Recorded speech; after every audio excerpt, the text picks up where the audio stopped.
All right, it's 6:30. Julie, would you mind calling the roll, please? Of course. Kara Caston. Here. Katie Courtney. Here. Ken Dawson. Here. Chris Espinoza. Here. April Finan. Here. Don Renner. Here. Michael Riskey. Here.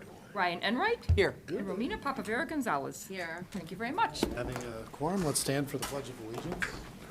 I pledge allegiance to the flag of the United States of America and to the republic for which it stands, one nation, under God, indivisible, with liberty and justice for all. All right, I'll turn it over to Hank for student recognition. All right, I will turn it over to Arnold.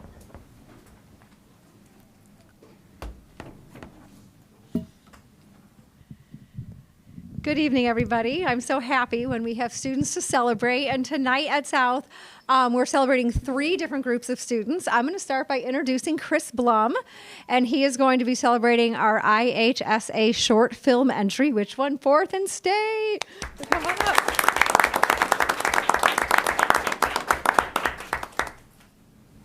Hi there. We'll just pull it. Hi there. My name is Chris Blum. I wear many hats in this district, but one of my that I'm very proud of is sponsoring these amazing young people in creation of their short film entry for IHSA. It's an awesome event that is completely student-run, student-directed, student-edited. I'm merely just there for whatever they might need, any access in the building or anything like that. So real quick, I just would like to introduce the director, Marley Birch. They're going to speak on the behalf of the film real quick, and that's it. So Marley. There you go. Hello, my name is Marley Birch. I am the screenwriter and the assistant director. Our director could not be here today, but yeah, it was a really great experience, and we got a lot of support, and I really enjoyed it. So, yeah, that's really it. Wait, before I go, apologies. This is everyone who is involved, some of them who are here today. So if you're here, just like raise your hand, please. Marley Birch, Gretchen Hazelhorst, Adrian Harris, Leo Popovich, Kate Wills, Pierre Brown, Joseph Conyer, Brady Dillon, M. Dow, Camila, Rostro Duran, and Miles Price. So that's the people.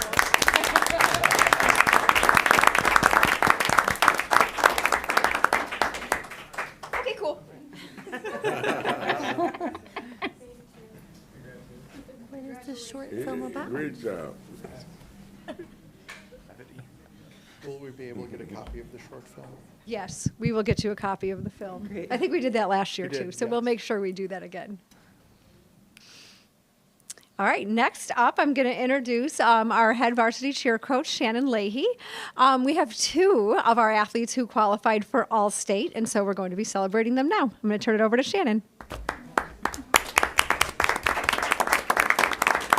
Hi, I'm Shannon Leahy. I'm the head coach at DGS, and we are very thrilled because last season was a record-breaking season for Downers Grove South cheerleading. We received the highest score ever in cheer history at DGS, and we were the first all-girl team to make it down to state, ending up in the top 25 of the state out of 90 teams. So we were very excited about that. But we are more excited to celebrate 2 of our athletes as they were recognized as all-state athletes. Olivia Rodriguez, who cannot be here tonight because she's currently competing in Orlando for her all-star team, and Jada Mixon. And in order to be selected as the all-state team, you really have to be the best of the best, and you have to show the highest caliber of skills in stunting, tumbling, and jumps. And Jada has done that not once, but now twice as an all-state athlete.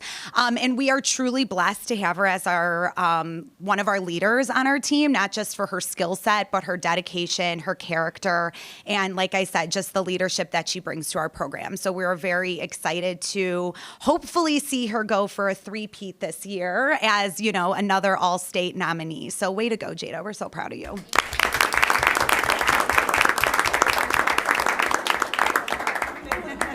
can also get you her video as well that we had to submit. Love to see it. All the videos. And next, we had 2 of our students win top 5 in state for FCCLA. So I'm going to invite Ms. Amanda Forrest to come up and celebrate them.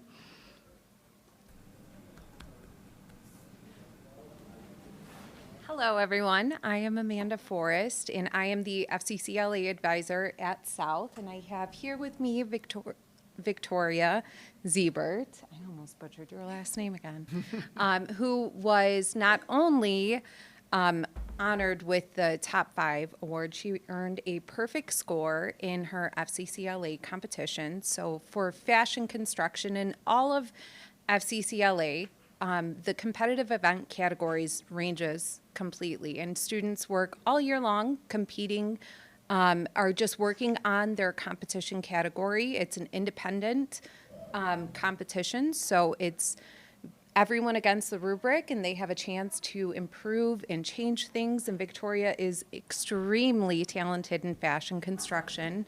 Judges were amazed by her seamstress work and her quality of everything that she put together. It really is so fun to watch her like bloom in this setting, and at state it was fun to have her there as well. So let's give it up for Victoria.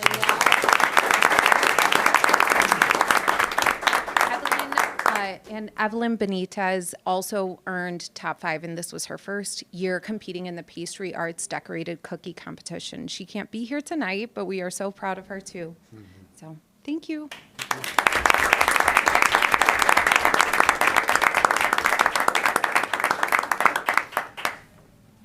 All right, we have some more students to hear from, but a little brief staff recognition before we get there.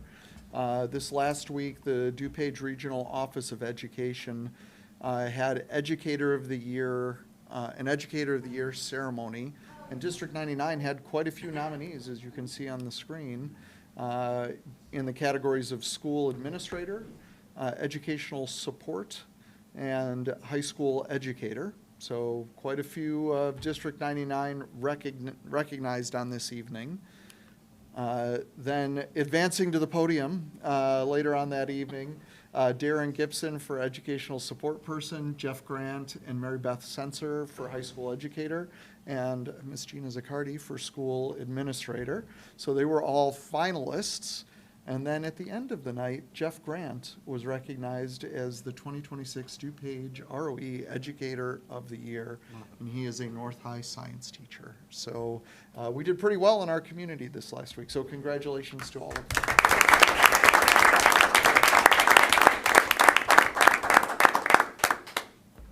All right, at this point, I'm going to invite our students that were part of the ISB Student Summit up to talk about their experience.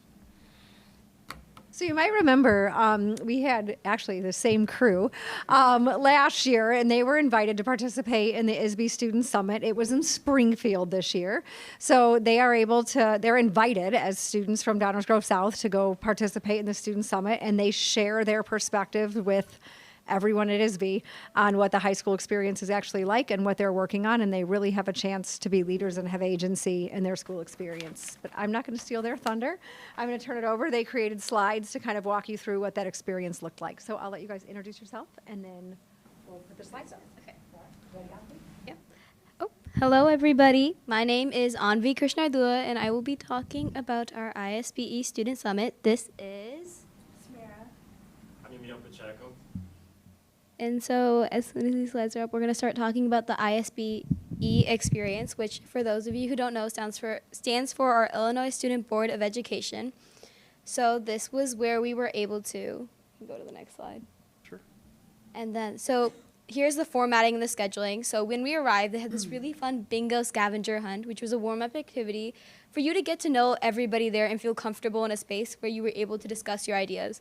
So it was little things like find somebody who has the same mascot as you, or find somebody who shares your same opinion on cell phone use, or it was just little things like that that was able to get you into the environment to set up. And then they had the introduction and the purpose of the summit, where they just went over the schedule and everything. Then you split up. You were given a little ID that had your name on it, and it told you which group you were in, and so you would go through that. And so one of the breakout rooms was student involvement preparation. The second one was advancing technology, which Emil led, and he will talk a little bit more about later. Then we had lunch, and then another breakout room about life after high school. And then our fourth breakout room is something we all know a lot at DGS and Downers Grove South in general, but it was belonging. And then we had a little conclusion where we shared ideas, and we shared one word that we described our experience. I'm pretty sure I used mine as ecstatic, because I was so excited to just be there and learn about the ideas of other people. So we have Samira to share 3 new things she gained from this. So overall, this experience was really fun, like being able to communicate with other like high school students who have different opinions where you can learn from them and also share your opinions too. And some stuff I learned was many different programs that other high schools had, and it was just like internships and other subjects with like direct applications. Like something interesting was that one school had a construction math class, so it was just where you could go to construction sites and learn how to use math and apply it in real-world applications, and that seemed really a fun opportunity. And then I also learned about more like after-school prep for ACTs and APs and other classes like that. I feel like it was so interesting learning about other things that other schools does and talk about the stuff that our school does too, and then like ACT preps that we have and AP stuff we do, like AP preps for science classes, and that was really fun being able to share my opinion as well. And going on to diverse opinions, I feel like I was able to learn about multiple perspectives on how to use AI and cell phones, and that was really valuable about learning how other schools had different cell phone and AI policies on how to use AI in a way that can help you grow and not really stifle your creativity. And another really fun thing was learning about like belonging and how to reduce chronic absenteeism and learn how different schools approach creating a sense of belonging. And I feel like South is one of this great school that like really shows the importance of being a Mustang or being a part of like this DGN community. I feel it was really like valuable learning about multiple ways to be part of school, whether it's joining different clubs, making meaningful connections with your teacher, and overall just doing your best and being there every single day. And that was a really like valuable experience. I got like learning from different people and ideas about how to really feel included in an environment, whether it's going out of your comfort zone and doing different stuff. I feel like that was really fun, and I really enjoyed going to ISBE.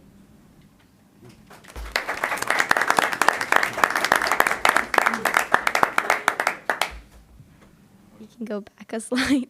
Okay, I'm back, and I'm going to be talking about basically like a little bit about my perspective of the 3 things that Samira talked about. I also learned about different perspectives, and to sum it up, we all had different environments, and so of course we all had different opinions where we came from. I came from a school that didn't have cell phone policy before this year, and learning about how people had it before or how people didn't have it, it was really interesting to see their perspective on it. I realized that my perspective as having it like newly implemented was way different than people who had had it for years and who had experienced problems with it already. But I feel like that this year that we implemented it, we saw a lot of positive growth, at least in my classroom. I was able to see how we were able to connect more when we weren't on our phones 24/7. And so it was way easier to see the different perspectives, and I thought that was a really neat perspective of this.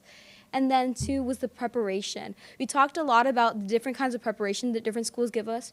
I know that at South, there was an amazing internship program that we have developed about how you can go to different places, and if you reach out, we can help you get to the place you want to be.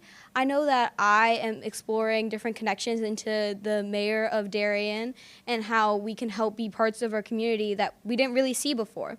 And so many different schools talked about the preparation of after high school and how there are so many student-led programs too, leading into that leadership that you would have to need after high school. And then lastly, belonging. We talked about belonging just like Samara, but we talked about a little bit more specific aspects. So many schools had cultural fairs, and so they talked about how different cultures were able to meld, and I know that we love having those clubs at DGS too. And so it was really important to see how culture kind of melts into community, and it really does melt into the future of belonging. We talked about broadcast and social media representation, which I know we have a ton of at DGS. And throughout our D99 program, I know so many of us with different clubs have social media broadcasts and different platforms where they're able to share their voice. So you're able to reach this sense of belonging outside of just your community and outside to people who aren't knowing of what you're doing. And then we also talked about chronic absenteeism, which we were able to help with the scanners this year, and how it's just different for different schools and how we're solving it together. Because at the end of the day, we all reached on the message that if we wanted to have a sense of belonging, this was something that not only teachers, not only staff, not only students could do, but it was something we all had to do together. These were the 3 new things that I gained from this, and honestly, it's not something that I would ever be able to recreate again because it was just amazing. And then as a member of the Student Advisory Council, I help run the AI and cell phone policy session. So we gathered data at our monthly meetings. So we got to hear from the finance committees. We got to hear from support services. We got to hear from Dr. Tony Sanders as well. And it really helped gather data for the Student Summit. And then for our presentation next week at the Board of Education meeting, we heard a lot of concerns about the environmental stuff and then also about like cell phone policies, how they affect learning, and how pockets should be in classes to help reduce cell phones. So. Yes. As you can tell, I really like talking, which is why I'm up here a ton. But just overall, just to summarize all the amazing things we did, what we did was meet amazing people and students from all over the state with so many different perspectives, from so many different environments. We learned about different schools and what they do to support their students, creating their sense of belonging, which is different for every school, different for every environment, different for different people. And we learned how we adapt that way. And then we also recognize all the opportunities that D99 has to offer us. We're all going to talk a little bit about all of them, not all of them, because there's so many, but just a few about each of them. So I'm going to talk about the fine arts. At Downers Grove South, we have band, we have jazz band, we have rock band, we have regular wind ensemble, we have choir, we have so many different variations of choir, whether it's madrigals or treble ensemble. We have so many programs, and orchestra too, and musical, we have so many programs, just like short film, which congratulations to them, that completely supports D99. And as somebody from the fine arts department, I think it's so important to help us pursue creativity in school when sometimes it feels like all of it's academics and all of it's the same routine. You come to that class and you can feel, for me at least, a sense of relief, a sense of belonging truly is when you can be in those fine arts classes and not stick to the same schedule, but instead have some fun and embrace that creativity. So that's my experience with some of the opportunities D99 has to offer us. And then I wanted to talk about the intro to teaching program. So I wanted to thank District 99 for offering that opportunity. Not a lot of school districts have that opportunity. Being able to be in a classroom and having that hands-on experience is so important. I was able to be at Meadowview, my alma mater, old elementary school. And I really got to build that relationship with my mentor teachers who really helped me become a better educator. And I do plan to pursue secondary education as my major. So I'm really grateful for the opportunity that District 99 offers. I'm talking about APs, and I feel like we offer so many APs, and it's really a fantastic way to get comfortable with college and be more prepared. And I feel like one of the APs that I take is one of my favorite classes, and I feel like being able to have access to a college class that many other schools don't really provide opportunities for is really a valuable experience where you could prepare for college and learn and actually enjoy the learning experience and have fun. That's all we have to offer, but I really do hope that some of these experiences stick with you and hope you show that D99 truly does some amazing work, and it just takes us a little time to appreciate it all. So thank you.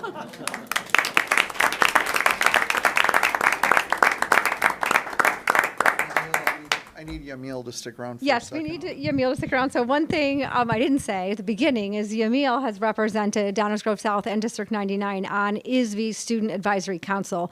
Yamil, are there 20 21 students. 21 students apply. Well, many students apply. Only 21 students are selected from all across the state. So it is a really big deal whenever any district is able to have a student represented. So Yamil represented us there. That was why he was leading one of the sessions. And then we have something special for you on behalf of us and ISB. Yes, so I have a letter here from Dr. Tony Sanders, who you now know, who is the State Superintendent of Education, recognizing your excellent work for the year, so we'll give that to you. You also receive a cord to go to recognize that, and your very own plaque from the state.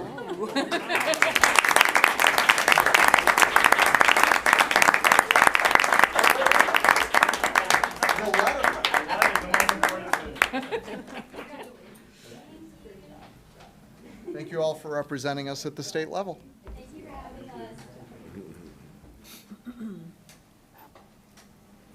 All right.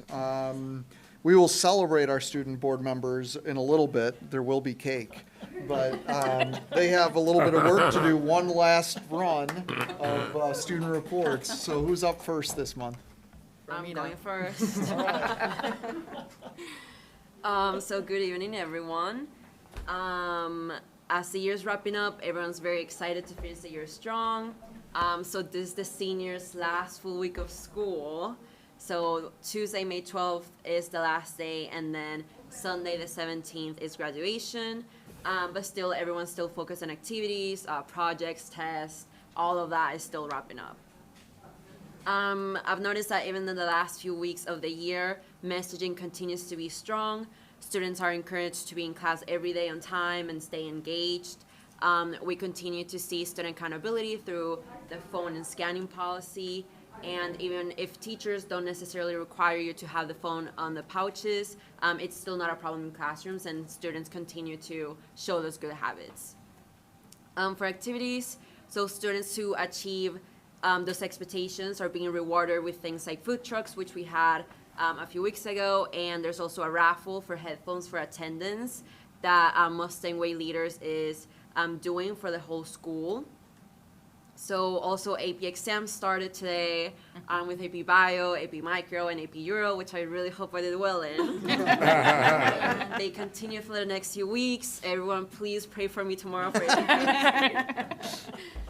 Senior prom was also a few weeks ago. It was just great to see everyone dressed up, having fun, and celebrating the end of the year. We also have a lot of concerts coming up with the jazz concert, the orchestra concert, and the band concerts, and choir next week too, I think. Senior awards were last week, where we got to recognize all of our incredible seniors with the distribution of awards, scholarships, and academic awards. And the spring sports continue to be in full swing. For resources for Decision Day last Friday, everyone wore their college shirts, and the College and Career Center was giving ice cream to seniors who completed a survey. They had like different backgrounds to take pictures, and they have like gifts and merch for the different colleges. So it was just a great experience to just celebrate, everyone putting in the hard work and just our future. So really exciting last few weeks and upcoming weeks. But yeah, everyone's very excited to wrap up the year and finish strong. Thank you. Perfect. Well, thank you, Romina. So as Romina said, so our last day of school is May 12th, and then graduation's on the 17th, which is Sunday. I can't believe, I feel like it went by so fast, and I know everyone says that. But this past week, I had the opportunity to go to Atlanta with DECA for nationals. We brought 6 students, and we had one of our students place top 25 in the world. All of us placed top at least 75 in the world. So that's a really big accomplishment that we had 6 people represent our local community on a world stage. I think that's really cool. Other than that, we had senior awards on Wednesday, where we kind of got to celebrate all the accomplishments and community scholarships that everybody applied to, were ultimately chosen for. And we also have AP testing today. I'm not as busy as Romina with the AP testing, but a lot of my friends said that it was stressful, but it was a very quiet environment. We talked a little bit about how we can they put them in the white gym, which is kind of away from a lot of classes, and it just made it a quiet environment, a good testing environment for a lot of people. This past weekend, we also had prom. I was so impressed with the organization and the administration of that. I work very closely with Mr. Mirandola, and just the work that goes into that, I'm so impressed. And we actually used our phones for like our Infinite Campus to like kind of count as our attendance, but also like just our verification that we paid for our ticket, but we are they're also saying who we are. And I thought that was an amazing idea of us using that as our identification. And then also if you had a guest, it was super easy just to scan your ID and just be right in. It was super secure. I was really impressed. It was a lot of fun. Other than that, I think this year, the overall focus has been attendance and everyday branding. And this being my last year at DGN, I think this is one of the first years where we've had one consistent message that has been above all others. Obviously, there's other things that are important in our school district, but like the fact that we focused on one thing, which was being there every day, being present, and really attendance, I think that was something that was really effective. And I can't wait to see some of that data, and I know we break down some of that data on the board side. But I guarantee you there's some type of benefits from that in any way, but I think people have been more present this year than in my last 3 years here. Overall, I just want to say thank you so much, everyone, for this amazing opportunity. And I just can't believe 4 years went by so fast, and a year went by so fast on this board. But I mean, the one thing I have learned is I didn't realize how much decision-making and effort went into everything behind the scenes.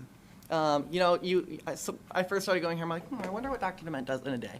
Oh my gosh. Oh my gosh. And that goes for everyone, all of our administration. So that is like one thing I've learned is like every piece of decision making that goes along, it has always been student first, but they think about every single perspective that leads up to that. And that's just one thing I've learned and the importance of that, and I just want to celebrate that. So thank you. Thank you both. I want to second Ryan on that really quick. First of all, again, thank you all for the opportunity. And again, just seeing the work that you guys put in, I think, honestly, I don't think you guys get appreciated enough for all the time and energy you put in. I agree. Second. Everyone agrees. So again, I just want to appreciate you guys for truly all the hard work you do. And I've noticed that you truly do care, and that truly means a lot as a student. Yeah. So thank you. Yeah, all the decision making has always been the student first, the student perspective, and I think that's important to know from the public and community perspective. Yeah. So thank you. All right, Any there'll be a little questions? more celebrating both of you in a little bit, so stand by. Well, I will just commend the two of you. You both have been fantastic. Never lacking in sharing and expounding upon your thoughts and opinions, but hearing your perspectives about the implementation of things that we've been doing it's really helpful. It really is. We can talk to students and we can get hyperbola, but getting direct feedback from the two of you on the ground is super important. So I'm really happy to have instituted these positions, but just really happy with the two of you and really excited for both of your futures. I think you guys have fantastic futures ahead of you, and you should both be very proud of your achievements here at D99. Thank you. Thank you so much. Thank you.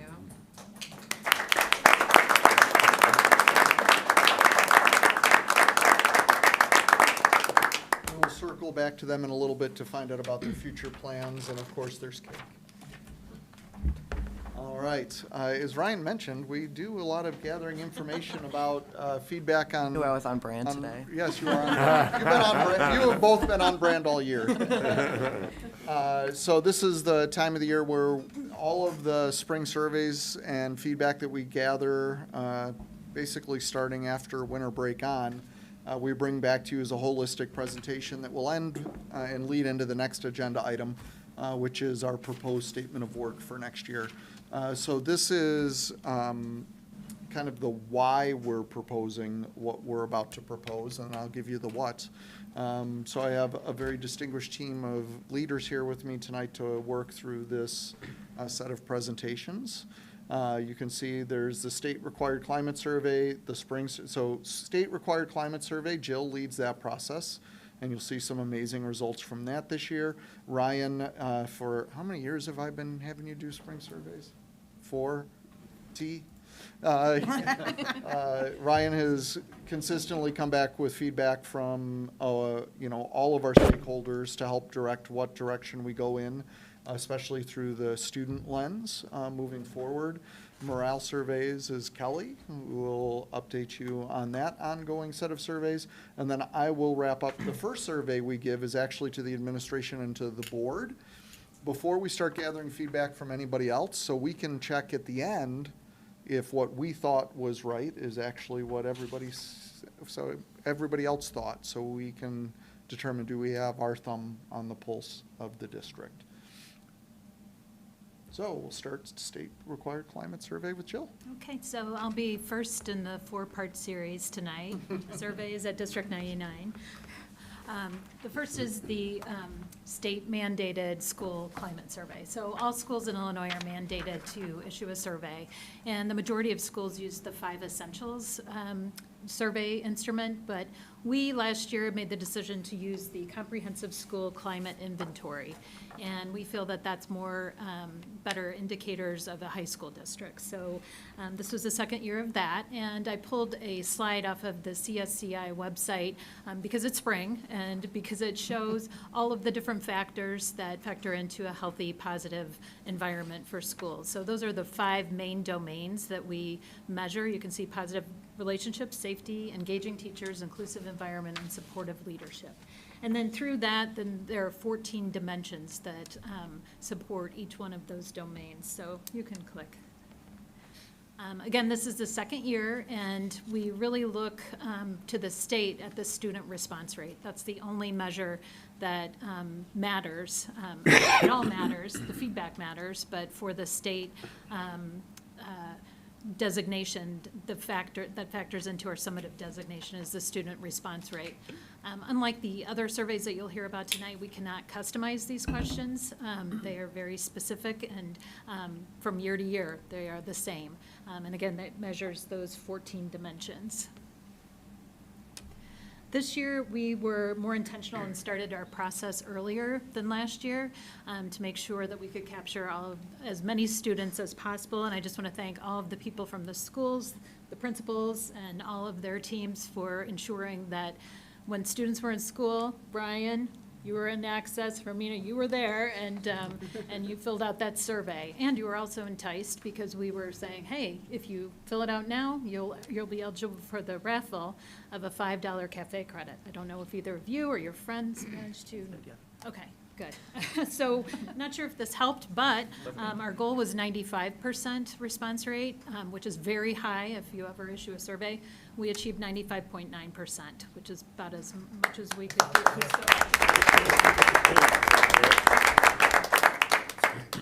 Very happy to achieve that. Again, it ensures that we'll capture all of the points from the state. We don't know whether that'll be a differentiator. They're changing some things this year, but at least we're guaranteed to get those points. Again, people respond to statements. Hank, I just have a slide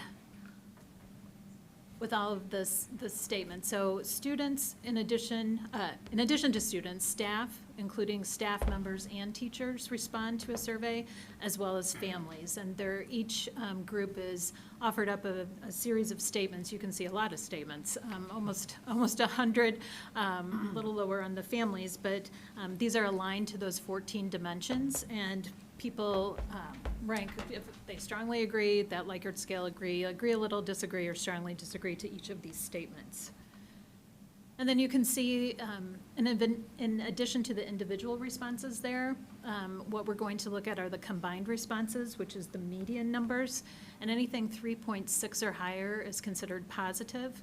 2.5 to 3.5 is neutral, and 2.4 or lower is negative. Flip to that just captures each group, the students, staff, and family.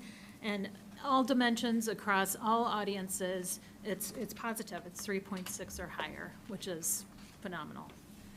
And then the next slide captures some more detail. It's easier to see on this handout that I created for you if you want to take a look at that. Instead, you can see the student, staff, and family numbers, and then next to it, which is not up on the slide, is the national benchmark for it as well.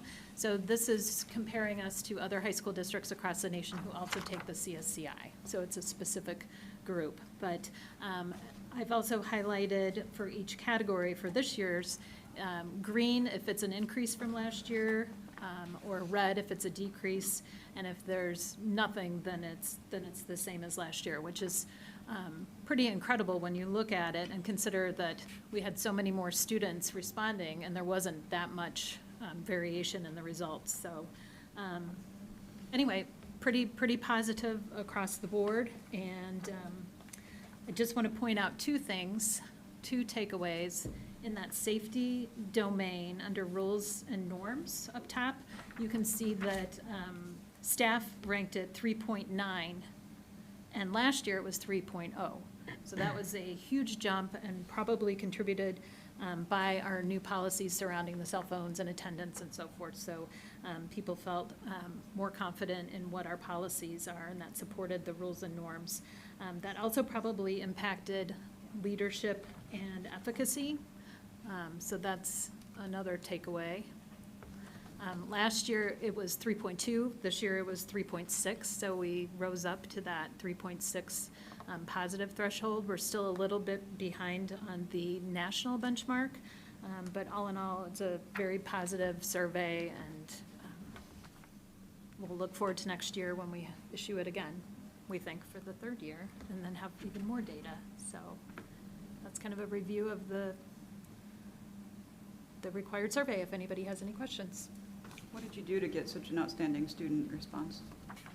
We bribed them with cafe credits. No, we specifically targeted access. So they were a captive audience and specifically asked the teachers to ensure that their students were focused on taking that survey. It was so important. And then those that we didn't capture, who may have not been in school, were called down to take the survey. And we know that other schools have done this tactic as well, so. Called out individually. Correct, Okay. yeah. Great. Yeah, what Anything we, to add to that? yeah, both schools took a slightly different tack. I think one asked the staff to wait until later, just focus on the students doing it. Check it off when you see the green light. Yes, they did it. The other school, I believe, had like one teacher fill out the survey while the others went out of the room and then switch. Because it they was, took the survey as well. Yeah, so it was definitely an all hands on deck. Make sure that you see the green check mark on the computer from the kids before they close it. Don't just take their word at it. Yeah. Wonderful. Nice job. Yeah, adding on to that, like during access, I think we did it on a pass day. So like if we wanted to leave or go get extra help, like we had to take the test first before our teacher would let us leave. So that definitely helped. Because like they were like, oh, you have to take the test, and I was like, okay, hold on. It's a survey, it's not a test. Or No sorry, right survey. answer. That's right. Survey. It was terrible. It was like a test. It was terrible. A survey. I'm sorry. Yeah. But yeah, so that I think it being during access and all teachers knowing that it was like mandatory, and then we could leave after, plus the cafe stuff helped. Yeah. Can I just ask about the numbers for staff? Is that just teachers? Is that support staff and teachers? And what percentage of our staff actually did the survey? Our response rate for staff was 47.8%, and that included teachers and staff. And do we have a breakdown of teacher? I could find that for you. Yeah, I think we that sure would be, do. Mhm. yeah, okay, thank Yep. you. And then my second thing that I noticed, families, we know that it is always hard for families to go through all the different emails and messaging. We have approximately 5,000 students between our two buildings. Let's say you have 2 to 3, you know, the number of students are going to decrease your family. So we're looking at maybe 11% to maybe 17% is our family input. Is that Survey, yes, of on the survey? Yep. Yep. So is that something that is a good enough collection of data to even look at the data for it to give us what we want to be able to see? If I'm making myself clear. And to be statistically significant, it needs to be 10%. That's kind of the best So you number to were use. just above it with the, okay. And that's kind of proven by our past response rate of students being around 40%, and now it's 95.9%. And the data did not change significantly. So it really was, it is indicative of the larger group. Okay. But we do have the other surveys that families responded to as well. So And I also issued a communication survey, which had a higher response rate than this survey. So survey. But I called it quick, so maybe that increased the response rate. Like to be quick about it. 84 questions might have scared them away. Yeah. I'm a little bit concerned with the response rate for the staff. If you can go back to that slide. It was, okay, so it's 47.8%. I would hope that the response rate for the staff would be equal to or above the response rate for the students, number one. Then number two, last year it was 68%, and we've dropped all the way down to 47%, which is definitely not positive.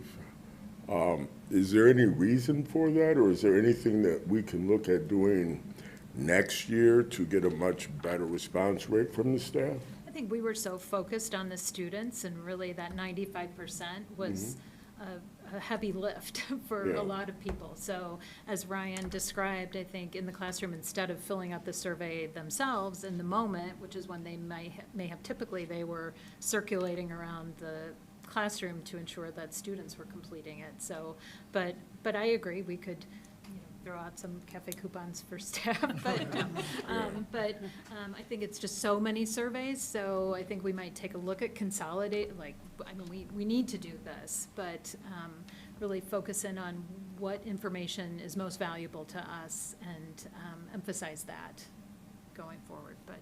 It's a large enough sample, though. Right? It is a statistically large enough sample to be indicative of staff opinions in that, right? So 95%, although it's a great, huge number, there is no statistical analysis out there that requires that kind of response of any group to get statistically relevant data back to make decisions, right? As Jill said, it's a much smaller sample size that's required than that. So the family one is a little light, right? That's a little lighter than what we would hope to see. But the other ones are definitely large enough to make decisions off of. But I agree that that's a 20% difference from last year to this year. Do you give the teachers time in their PLCs or specific time during their planning where you're, like we're saying to these students, you're going into Access with an understanding that part of your time will be sent and spent this way? I know as a teacher, when I'm with my PLC and I have the 5 essentials coming up, we want those numbers to look good, right? You want your teachers to take time and to go through, and there are a lot of questions. But we're given that time. Are we giving the teachers the time? Because to see a drop of 20%, that makes me also wonder if some of these numbers that we're seeing here, why the decline? And is the positive that we're seeing truly a true positive? Do you know what I mean? Well, it's still statistically relevant, right? So statistically, these numbers are all valid, A. B, yes, staff do have time in their day to complete this survey. There is time in their day to get this done. So it's like we say, here's the window. There's multiple windows of time in which staff could get this accomplished during the school day. We throw it out weekly in our internal newsletters. Hey, reminder, so. And then department chairs probably follow up with a nice reminder and. Well, the principals do in their newsletters, so yeah, absolutely. Yeah. And sometimes when people are happy, they don't take a survey. Oh, okay. For interpersonal relationships, for number 8 with the teacher and student relationships, there's a decrease for staff, 26. Can you talk That was a little bit? 4.8 last year, so it was a slight decrease. Yeah. And I should have put that number in there, 0.1. pointed it out, so. Okay. And same with the physical surroundings for students, it was 4.1 last year. Gotcha. Now it's 4. And do we get the raw data on this and the questions that are asked? Sure, I would love to see that. I'm happy to provide them. Okay, Yep. thank you so much. It's a lot of questions, but it is in. But as a teacher, I think I know what questions I see and I know how we talk in my own department. So I think it's very important to see the questions and to see the results by the teachers, and maybe a breakdown of the teachers' feedback versus your support staff feedback. I'll see if I can parse that out. If that, I don't know if we can disaggregate it. We can look and see how we can disaggregate it. okay. But you're about to see, we gather a lot of data from a lot of multiple perspectives, right? So I Yeah. think this is one piece of the larger puzzle that you're about to see. Okay.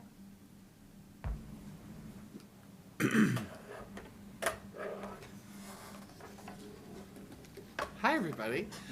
Same guy, shorter hair. I'm the Ryan behind the scenes, unlike Mr. Enright.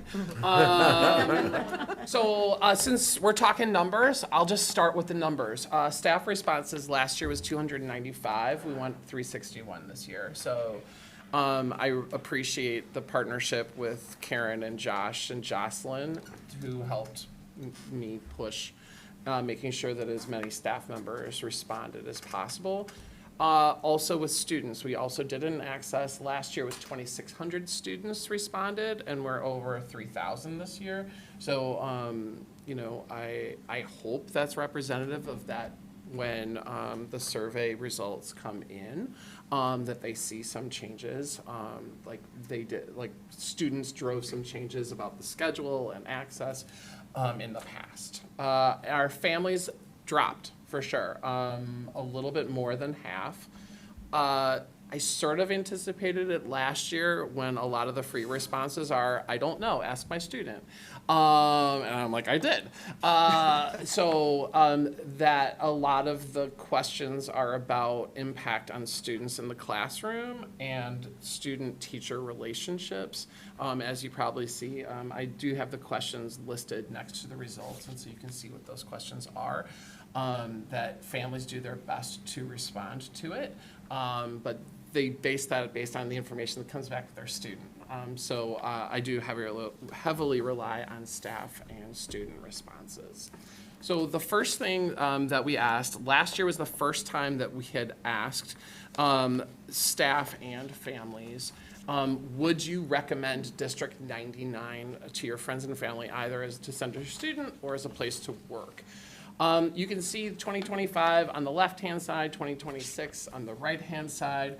I did give the percent breakdowns. Last year when I was here, I said, I'm not trying to get 0s to 10s. I'm trying to get 0s to 6s to 7s and 8s, 7s and 8s, 9s and 10s, 9s and 10s, and I'm just trying to keep them there. So with 66 more respondents, it's difficult to say, right? It's an anonymous survey, so I can't track to see if someone moved from a 6 to a 7. But with only 66 more people taking it, we went up 86 responses in the 9s and 10s category. So the jump from staff being 26% to 45% as recommending it as a place to work is a huge win. I do put a lot of that in the cell phone policy. Anecdotally, the staff around October, when we waited until they sort of settled into their year, and asked, how's it going? What's it like this year in comparison to last year? And a lot of them said it feels like school again, which is great, that, students will respond. They will interact with each other. We put them in groups and they interact. And so that's good. So I think that feeling of more kids being there, and when they're there and not being on their phones, did have, I think, a positive impact on these numbers specifically. On the next slide, you'll see the families. Last year, again, on the left, and then this year on the right, we did increase by 4% for 9s and 10s, and then also we decreased our 0s to 6s by 2%, which is great. But again, my sample size is smaller.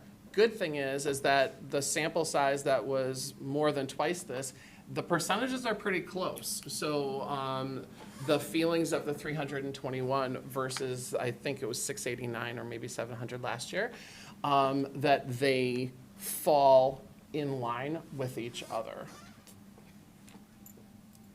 It's broken down by board goal. So first, equitable and supportive environment. what our consultant does is takes all of the questions that are related to a topic, adds those things together, and so we get to see what the overall staff feels, so that while the data may be higher at one school than the other, I'm showing you what the average is across those. And specifically under equitable and supportive environment, we do talk about the belonging, cell phones, and behavior expectations. So for cell phone policy, we asked staff, did it have a positive impact on students engaging with each other? And then also the collaboration in class. You can see that 86% of the staff reported favorably, which is a 4 or a 5 on a 5-point scale. And the same thing about the academics and collaboration in the classroom. Students did not feel so strongly about having their cell phones taken from during class. 33 and 34% said it had a positive impact on their learning.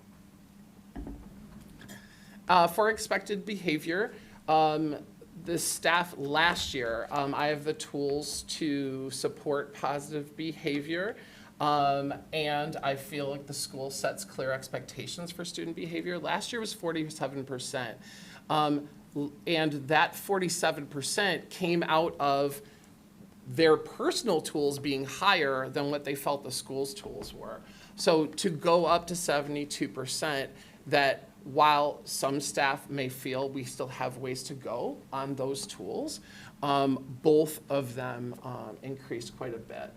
So having a 72% from 47% with the first year of the goal is great. But it also shows that we have still has some work to do, which is why you'll see at the end that the recommendation is to continue with that academic and accountability goal. It holds strong with students and also with families. Most of their data is pretty similar. But again, when you see the school's behavior management strategies are effective with consequences, last year was 14%, right? And that was the average across both schools. One school was significantly lower than that 14%. And so to get up to 53% in 1 year, that's a pretty significant change in how we're approaching things. And so hopefully building on that, we'll be able to see an increase next year as well. Can you touch upon examples of consequences that the staff is responding so positively to? Sure. For cell phones, it's super clear, right? That I've asked you to put it into the case. The minute I see it out, you had your option to put it in the case, but now we're going to consequences. That because there's far more communication between CSSS and the staff about consequences, and I know that I believe South was doing a sort of like a roving, sweep the halls in that first 10%. The staff feeling that presence of getting students to class and making sure that we are holding kids and that we're not letting down our guard on it. Do we have areas to grow in consequences? Sure. I think at every school that I've worked at, the common thread is how do we increase connection, or how do we increase communication between our counselors, CSSS, and the teaching staff? And that's something that, while it's improved this year, I think that's something that can continue to improve based on what the staff has said, making sure that if a consequence is given, that they know what it is and why it was in a timely fashion. That is something that takes a bit longer to get moving, especially changing systems in infant campus. So, thank you. Can I just ask, I feel like it's interesting that the staff jump is so high with consequences, right? But the feeling among students and families, it hasn't changed that much, which I think is a good thing, right? So people are like, the consequences make sense. We're not we're not kind of taking too hard of a line. Like, do you read that the same way? Yes, so that the students last year into this year said, like, yes, I understand what the consequences are. And I think the staff last year would have argued, maybe that's because there aren't enough. And so the jumping of that is that the staff is seeing and feeling those consequences more, whereas the students are feeling it the same.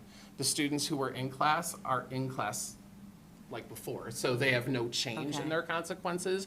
And students that maybe did not okay. have as strong Okay, consequences okay, now yeah. understand and feel those consequences a little bit better. Because I love that, you hate for the consequence to be where, because of the couple, we're treating everyone sort of more, whatever the word is, harshly, Yes. strictly, And but it doesn't seem to I be would saying say that if we, student responses, some of them did say that, like, hey, I'm a good student. I should, they may have said, like, I do not have an attendance problem. I do pay attention to class. I would love to have my phone when the work is done.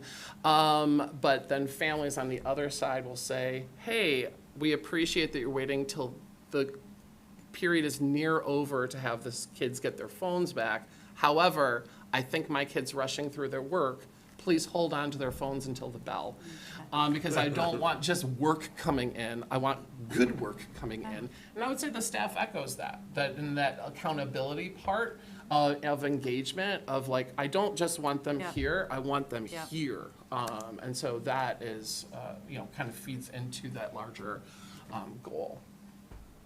I can interject. If you look at expectations and how much it jumped, and then you see the staff, and then you notice it in the consequence, I think clear is kind, and the meaning of why we valued them being here was intentional this year, and I think that is where we're seeing our staff respond to that. Like, we are one message coming across, we want you here, this is why we want you here, that sense of belonging. So I don't think the kids felt it in the same way that our staff Okay. might have felt it. All right, thanks.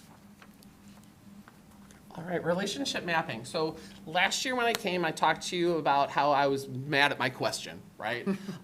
Relationship mapping made me more aware, right? For the staff, the word more aware, it's like I was really aware. So that was like strongly disagree. Whereas someone else with a very positive feeling, yes, I am more aware, they were strongly agree. So I didn't get a great response to that question. So this year we changed it to I have made efforts on student belonging in my classroom as a result of relationship mapping activities, because that's really what we were kind of going for. We're doing this relationship mapping. Is it having an impact in the classroom? So while there's a big jump, I can't say whether or not it's a real big jump. It could just be the same 55% responded last year if I had asked a better question. So for our students that we do see a slight tick up about having an adult that you could trust and talk to. A slight decrease, 2% from families, and then students holding strong about feeling like they belong, 2/3. That's sort of across the board. And whether or not it's the additional consequences that have affected the family input going from 74 to 72, I don't know the answer to that. I think I would have to wait a third year to really see that tracking. The attendance, having the year of deliberate focus, that has been a major part of it. So I wish that I had given the survey a little bit later for like two reasons in the slides that are coming up. One, talking about the calls home and the sort of, I don't want to say, the clerical part. That came across loud and clear from the staff, feeling like there was maybe a clerical burden on them. And just after that, Phil had implemented like something that took some of the clerical part off of them about automatically putting their interventions into Infinite Campus. So I wish I had like asked the question like 2 weeks later. Also, you're gonna see that about PD here in a little bit, but I'll address that when we get to it. So the school provides adequate support for addressing attendance, and I feel empowered for attendance. Again, last year it was really low. That was why it was a main focus for us last year, right? It was like 16, 15%. And this year, again, going up to 55%. So that's a huge jump, and that was the reason for that. That's also a reason that I think that 74% of the staff is saying, can we stick with that and broaden that definition of what accountability means? meaning we also want them to be accountable for doing the work while they're here.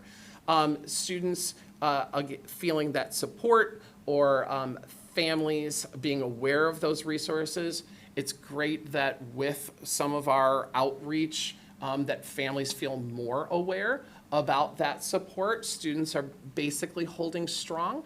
And then the second set of bars there, because it's about this year's adjustments, we didn't have that last year, so I can't have something to compare it to. But that they've had a positive impact on attendance in their classes, about 2/3 of the staff respondents. And then families at 39 and 44, when I go through those results, it's a lot of them saying, I do not have an attendance problem. And so with the 321 from my families, many of those families, their students are compliant. They probably filled out the survey too. And I asked the families, so they're compliant. Yes, I'm going to fill it out. But their students don't have an attendance issue. And so, you know, I do think that that sort of accounts for the students and the families, why the result is at 1/3, whereas the staff is at 2/3. Real quick, I'm sorry, with attendance, because I know I get emails from my junior, great job, you made it to school. Can you remind me with the attendance, if a student misses one class versus missing the whole day, how that data's collected? Because I know that there's different times where I've heard parents in the community say, oh, I didn't get something because my child was there or not there. And then how does it work with doctor's notes? Like, do we as a district ask for those doctor's notes for the excused? Because I know that I have a lot of students that will be excused, but there's no documentation other than the parent saying, I've called them in. I would love to say I'm an expert in this area. I am not. Kelly, though, used to work in that office, so I'm going to defer that question to her. Yeah, because I know I've had a lot of parents asking questions. Absolutely. If it's excused, that doesn't mean it's documented. But if you bring in a dentist or doctor's note, that becomes documented excuse. So it's a different level. So they don't count the same way. So depending upon when you brought in the note, you may or may not then get the communication. So if you had a pre-planned visit, that would be we'd enter that in, or the parent has entered that in, or the family has entered that in, and you wouldn't get the call back, or you wouldn't get the email sent to you. But if it's like the day of and you call your student out because you were able to get a doctor's appointment, you probably are going to get a notification because it's just not in the system yet, but you would see that reflected in Infinite Campus. Okay, so we do ask for doctor's notes? Yes, we do, for it to be documented. But they can be undocumented and excused. Correct, correct. If they want to have one of their excused absences. And then is there a number what's that number where you go from, 8. It's 8, right? So Per after. semester, per semester. Per semester. 8 per semester. Okay. So if it's documented, it doesn't count on the 8 because it's a doctor you're visiting. So you can go higher. So you can go above that, but if it's not documented, you have 8 before they flip to unexcused, even with the call-in. Even with a call-in from a parent. So we encourage right off from the beginning, like if you're going to the dentist or you're going to the doctor or you're seeing a medical professional, please bring in the note ahead of it so that it doesn't. So then it doesn't count against you. Yes. Okay, and then mental health days, is that still a thing in the That state? is still. And how many are those? 5. 5. Okay. They count towards the. Chronic absenteeism. Count against us for chronic absenteeism. It counts against us. Mhm. Okay. Every absent counts against us, regardless of the reason. Okay. It counts against. I just know that there's a lot of different messages going out to our parents, and I think that it can be confusing at times to know and to see like a note and kind of go, okay, this is what's expected, or why am I getting this, why am I not getting it? Or I feel like there was an increase lately in messaging going out to. Full year, there was an increase. But I mean, just like in the, have we made changes You have a lot over of the year? students now that are, so if they have more than 18 absences over the course of the year, by the end of the year, right, they are chronically absent. They've missed 10% of the school year. So whenever a family hits that 10% threshold, they get communications to them. At this point of the year, you're getting to the point where a lot of them have added up, and now you're flipping into the chronically absent range. And that comes with a whole set of communication requirements, both internal and external requirements. Okay, thank you. How'd I do, Kel? That's perfect. And that is why I did not answer the question. All right, good. I have a question about this slide. All right, so I'm not sure who can answer this, or maybe we don't have an answer, but I'm looking at the staff questions for support. I appreciate that we went from 16 to 55%, but 55% is still like only half the staff answering favorably. Yep. So I don't know, again, that we know the answer, but I would love to dig into a little bit more into why that is and what else we can be doing to empower the staff a little more on this attendance issue. Which is great leading into the next slide, because they have asked for more student accountability and engagement PD as one of their top 3 asks. So that it's, if like some teacher, was it last year, said, just get them here and I will teach them. And now they're like, they are here, help us engage them. And so that is for number 3. That, you know, even the research I think that Kelly and Dr. Thiele are going to talk about in a little bit, talking about like the engagement component for some students, right? If they're not feeling the pressure to come to school, what's the engagement component that will get them there and keep them coming back? And last year we started addressing that through belonging and activities and, you know, really making that concerted push, and we've done that again this year. But for some students, that's not it. They like participating outside of school, and it is the engagement within school. And so what are other ways that we can engage students who aren't engaging now? And so that we hope will start to bridge that gap. Also, as we tighten our processes and procedures around attendance and consequences and communicating with the staff about that, I think that will also drive the number up. The AI in the classroom is the top one. We do see course team collaboration time, right? That does come up as number 2. That is something now that has sort of been a trend over last year as well. And then also grading policies and differentiation. So this is one that we've struggled with, that last year this was also an area of struggle. And you can see while it went up a little bit in impact, it went down a little bit with aligning to the role. We did have a strong focus on attendance this year. We have talked a lot about doing a lot with Infinite Campus trainings as well.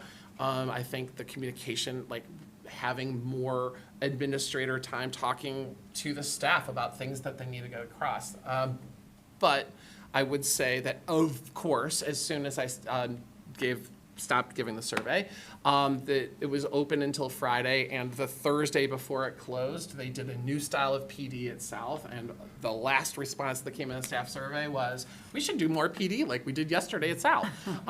So that's good. I wish I had 2 weeks later to ask that. And again, it was staff being asked to present something that they were working on in their classroom. So we had building thinking classrooms, a couple of teachers doing that, talking about literacy strategy. So empowering the staff to teach their peers about things that are working in their classroom, that has been very positive this year. And I know that Kelly and the team have been working on, specifically with the instructional coaches with cycles for next year, and really digging into preparing for when our veteran staff starts to retire, and me being one of them, making sure that we're having PD that is taking all of the wealth of knowledge that they have to give us. How do we keep that and then pass that on to our younger staff, or our less veteran staff, I should say, as we kind of move forward with PD. But this one you know, is one of our markedly low ones. And this is the second year or maybe third year in a row that we've had that. So we are making a concerted push specifically about AI and student accountability and engagement, because those are things that they're really asking for. And it is, you know, something that's forefront of their minds right now. I know that Kelly has a couple of committees going on both of those topics. And just to kind of set the framework, and you're seeing how all of these are kind of working together. At the start of this year with the one singular focus, see it like a macro level. It was very structural, like getting the kids here, understanding the why, putting in some systems in place from like a macro come to school lens. And what you're seeing is a response in their voice saying, okay, now that they're here, let's go micro now, like with our PD. You know, at the beginning of the year, we were talking infinite campus rollout. Like, that's structural, and it's not. So their responses are reflective of what we kind of anticipated the responses might look like, because now we got to dig in. So now, micro, in my classroom, how do I have engaging strategies so that my students who are present in class are also activated in their learning? So we're seeing just kind of like it almost walks itself right into it. Yeah, and when they see the larger structure, they're more willing to then buy into that in their classroom with the engagement strategies, because they see that the building is supporting them. So I don't think that we could have done it the opposite way. I think too, on the AI front, you know, companies are struggling too. And so I love your idea of something we do at my company. We, you know, we have sort of a corporate strategy on how you use it. Here are the tools you can use, but then everyone sort of, and I work very closely with someone who's very into it. He's been doing it for years. He does it on the weekends. And so we leverage him a lot to teach everybody else. So I think that's a great model of, there are people that just want to do this in their free time and want to learn the tools and what they can share. And so we try to say to people, walk before you run. Here's a whole host of things. Pick something that works for you. But everyone, so I think that's a great model, since AI is the top of your list. What Ryan was saying was they called it Spark Sessions at South, and they did a Choose Your Own Adventure at North, because we were at the ready, you know, we're ready to do that. And what we used to do, you know, I'm going back away, I'm old here. So we used to have our PPL share outs, and we would like have teachers sharing out what they were learning in PPL, and we're gonna bring that back too. Yeah, it's great. It's a great idea. So, and I love that AI is in the forefront, because there is so much change going on. What tools are we currently using in our buildings that are helping teachers when it comes to detection of writing and different AI where AI doesn't belong? What do we have for that?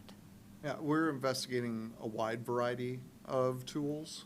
I mean, right now, within Google, you can see those things themselves as to when things dropped in and showed up and those kinds of things, but there is no singular tool that can consistently detect AI at this point with fidelity. We don't have it. So if Nobody does. someone It doesn't turns- exist.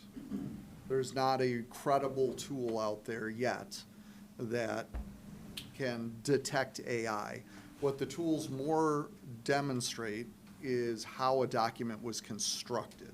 So you can see, how was that document built? Did stuff get copied and pasted from one location? Right. Like, how did it move around and those kinds of things? But AI detection tools are actually very poor. So like the chat GBTs that we see our students using, where the whole document has been brought from the search into their paper, you're saying that the teachers don't have anything that's going to put, like, we can't put it into anything right now and say, oh yeah, this is not student wording? Yet. There are tools Yet. coming, So but we- there is not a reliable tool right now that will do that. We piloted 2 different tools this year, and decided on neither of those. Okay. But we have had, there's free tools out there. Brisk is one that our staff have tools. Okay, Right? that's what, yeah. And we've talked There's- about some different, our coaches in our buildings have talked about, here are some tools. We don't have a tool, right, that we say, this is the district tool. District-approved tool. Nor like, we're paying this amount to this one company. But there are tools that are out there that will watch the construction. Brisk is one of those. There's, obviously, we don't have a paid version of that. but there are tools you can utilize that and see the whole construction and be able to see, did they copy and paste? There are tools out that our teachers have available. Okay, that's, yeah. So I just have one slide left. Basically, from the staff and talking about the attendance focus, but specifically saying like, we don't want it to be just like we did it this year. If it's not gonna build into something more where it's talking about engaging students in the classroom and making them accountable for doing the work, then we should shift focus. But that's so you'll hear about the broadening of that focus of attendance and accountability. The student experience, that there are a little bit of drops in some areas. And so making sure that we're going through, the scanner frustration was a big one. That some students, like as we continue to ask about the belonging, they're thinking about it more. And so, we have increased sports, we have increased activities. And in doing that, are we getting too big? I don't know. So I have to dig into that more. Whether or not it's class size or schedule concerns, that, if I have my resource period on the day that I have my study hall, I'm not loving that, and that, can't come out. Building on the cell phone policy and making sure that we're all doing it consistently and that we're holding those phones all the way to the end of the period. Families really feel strongly about that. I think that as we get further, I would hope to see that students' perception about the impact on their education by not having the phones will grow. But for the first year, that we're at 1/3. And then overhauling the PD, just spoke about, that is something that's front of mind, and also making sure that, as I talked about CSS earlier, making sure that we're doing specific PD for our deans and for our counselors. That is something that they really reach out for, just like our co-teaching staff did last year. Our policy is to have the cell phone away the entire period. Are you saying that some staff are allowing kids to bring them out if they've completed the coursework in the classroom? Anecdotally, that is what students and families have said. But our policy does allow for the teachers to determine how it's used in the Sure, classroom. that's right. That's right. I just, as you've seen all of this and you've seen the numbers, I just want, as you're looking at this final slide, right? We follow a very high bar here in how we represent our data, right? So when you see 33% of students, that's 33% of students have selected a 4 or a 5, right? We're not counting 3s that are neutral statements in there, right? These are definitely positive numbers. So when you see a 33%, it could be a large number that are like, it's fine, right? We're looking for positive, right? In all of the data survey instruments that we give you, we're going for 4s and 5s. We're going for 9s and 10s, right? We're going for that level. So I just want to caution you, when you see 33% agree, that doesn't mean that 66% necessarily disagree. There's a chunk in there that are neutral, right? But we're always trying to move those numbers all into 4s and 5s. I would also just add to your point earlier that the matters that it's statistically significant, you're never going to get. And that 95 of the students, I can imagine how much work that was. We did the same thing at my company, an engagement survey, and as low as they could go to see they participate, every leader was reaching out all the time. We're at 60, we're at 6. And so, we hit the number we had to hit, but not without, and that's in the workplace. So I know we want to hear from, but I do agree that there is a level where you start to get consistent feedback as you've sort of addressed. So I think we do have to keep that in mind as we talk about all the other stuff, the clerical work on teachers and other stuff all this takes. So just as someone who works in that arena as well, it's very consistent in the corporate environment. So I do appreciate you trying to call that out. All right. Next one up, staff morale with Kelly. So this one is the shorter one, and this is trying to get a pulse, and this is just coming from our staff. So our total responses were 383. That's about accurate, a little higher than it was even in the fall, when the rates were like through the roof. And that's just a breakdown of how the respondents were. But I wanted to break it down further from our last conversation about how many like actually participated in and what does that look like. So this is the percentage by all responses by By group. all, Yeah. per group. And then the next slide gives you what's the percentage of that group responding. So for teachers, like certified staff, you have 74% responded to the morale survey, 36% admin, 25% of the support staff, 13% of CMG, and 24% of our exempt employees, just to show who responded to the survey. And again, when I was doing my dissertation, if you're looking outside, just going back to what you're saying, if you're looking at an outside response, 10 is like, that's amazing, right? And so internally, you're hoping for something between 30 and 50. Of course, we want it as high as possible. But the morale survey is a shorter survey. It all hits around the same time. I think the most important thing is not one survey by itself, but how much these are talking to each other and how much the thread is the same for all of the surveys that we issued. All right, so just to remind you that we were looking at our target. We picked ownership and input for our target for this year to move ownership and input into those 4 and 5 range. So I don't change the survey questions. I only, at the very beginning, ask just a pulse, like tell me the pulse of how you're feeling. I asked at the start of the year, and then again, this was right before spring break. I just wanted to know how are they feeling within the year, if they feel positive still. And again, the next slide will kind of break it down by percentage for you. And the first question was, I feel positive about the school year. This is right before spring break, 65% strongly agreed or agreed. That's a pretty significant number. If you were going to pick the worst time of the year to ask a That survey. would be it. But their voice being reflected in the year, how they feel connected to the district goals still, and how they feel a sense of collaboration amongst their colleagues, all were, again, extremely high.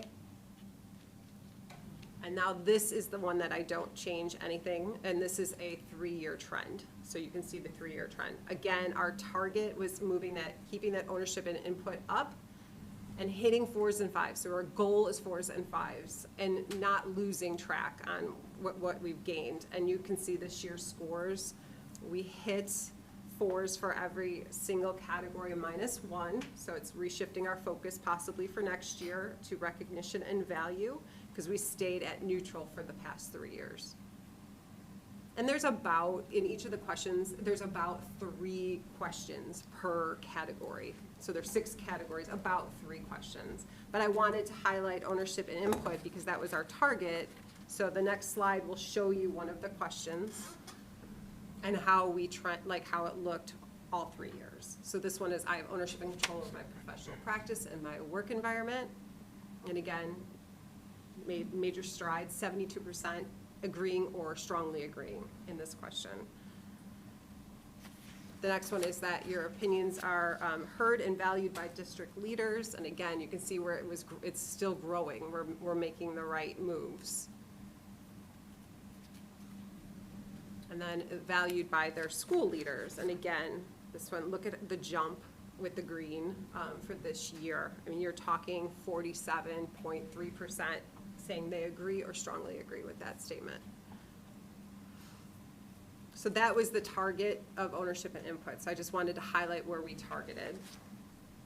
And then I asked some open-ended questions. So again, this is less than 25 questions. It's a pulse. I want to make sure that we're meeting the needs of all of our staff.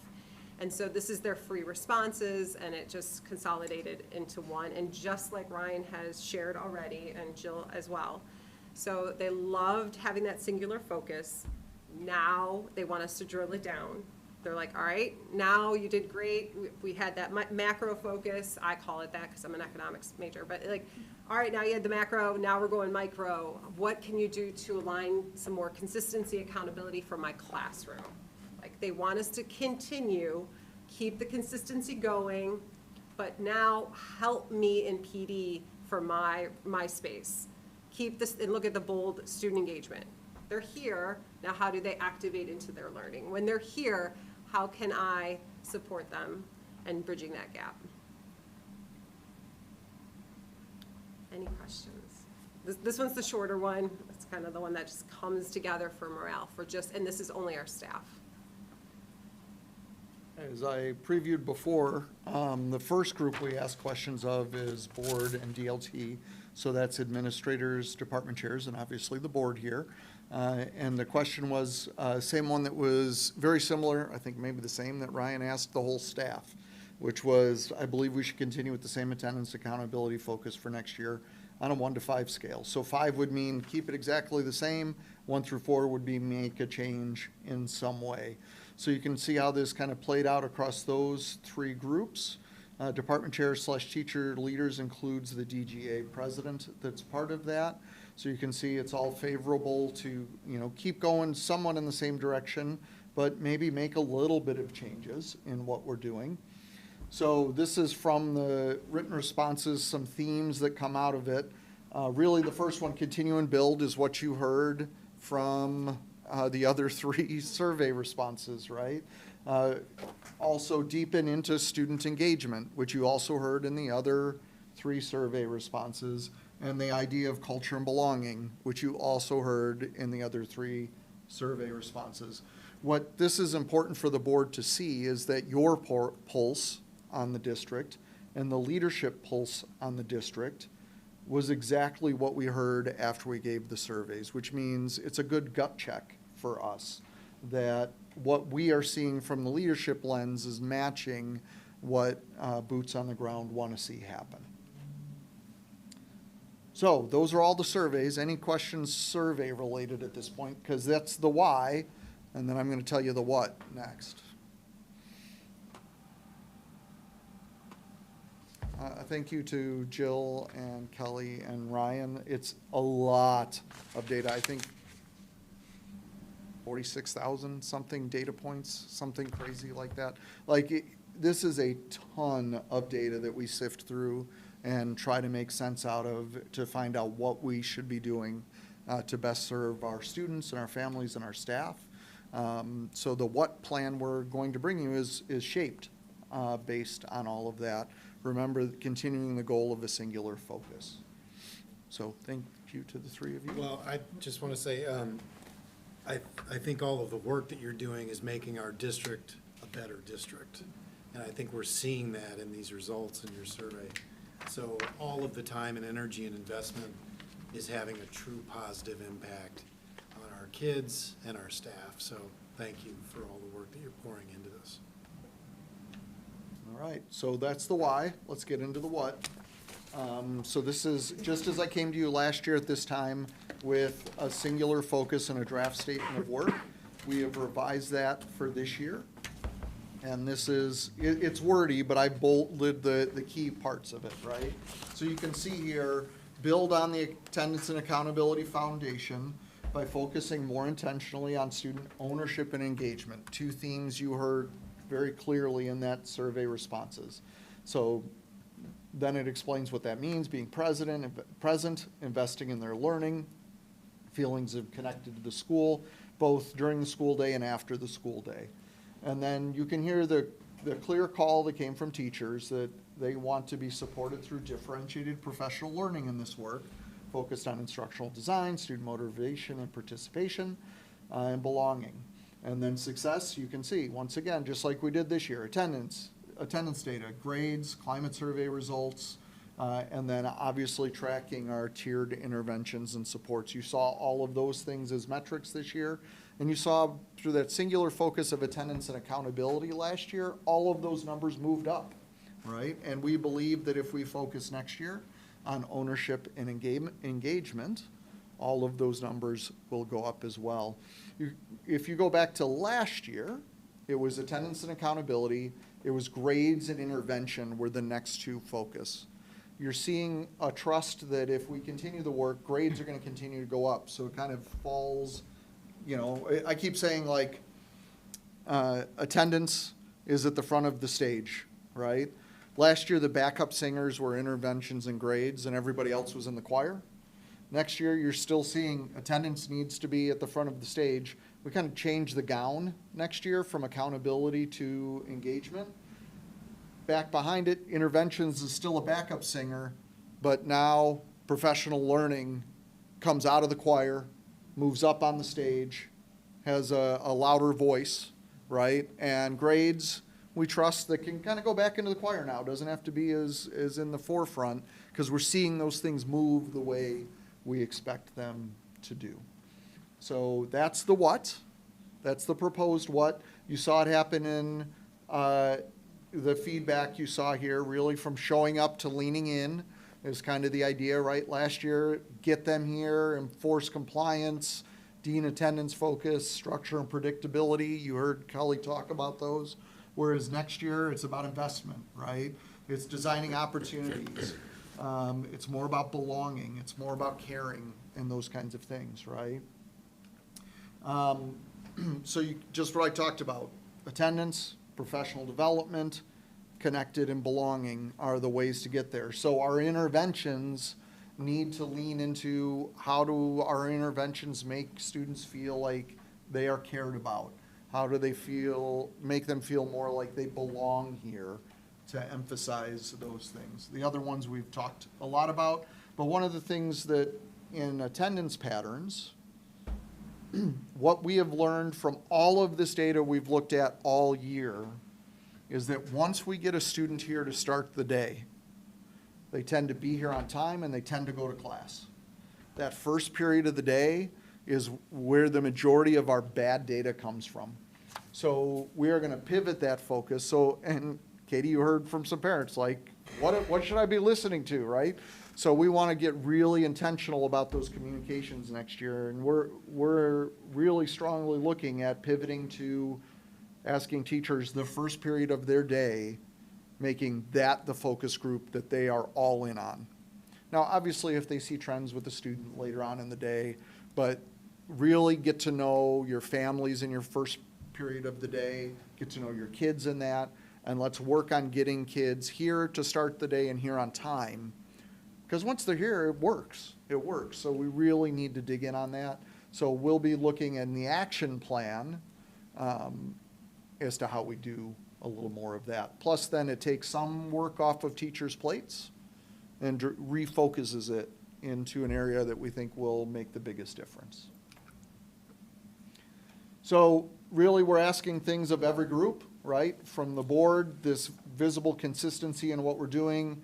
Ownership of the action plan will eventually bring an action plan, the how, to go with the why and the what. For staff, continue to expand on those, increase the likelihood that students will engage. If you remember last year, even in the opening message to staff, talked about doing 100% of your 50%, right? You can't make a kid come to school, right? You can increase the odds that that might happen. It's the same thing with engaging. You can't force somebody to engage in what's going on, but we can increase the odds that it might happen. And that's what we're going to be working on. For students, we want them to continue taking active ownership of their learning, stepping into those new expectations, leaning in. And families, we really want them to partner in those routines, ensuring on-time arrivals this year. Both sides of town did, both administrations on both sides of town did tardy kind of interventions, interviewing kids as they came through the door to start the day. Whether it's true or not, a lot of kids, their response was, I'm late because my parent made me late, right? Or they're standing there with their Starbucks that they waited in line with their parents as they got dropped off to school, right? So we're going to really continue communicating with families that, like, it's important to get here on time to start the day, then the rest of it takes care of itself. It's hard to learn if you're not here. It's impossible to engage if you're not here, right? So that's the way we turn this up into the next school year. Over the next few weeks, I sent my survey out to staff today. One more survey where there's a couple of questions we're asking, which is, can you support this as our statement of work for next year, and any kind of general feedback on that. 2 questions on what they believe student engagement looks like in the classroom and student disengagement looks like in the classroom. Our research partner, EAB, we've been working with them of what the researchers say engagement looks like and what it doesn't look like. We will pair that with what our teachers say it looks like and doesn't look like. So it's, here's what the researchers say, here's what our own experts say, and kind of put those things side by side in a matrix. We will also be working on, I've shared with the board a draft of considerations for our action plan.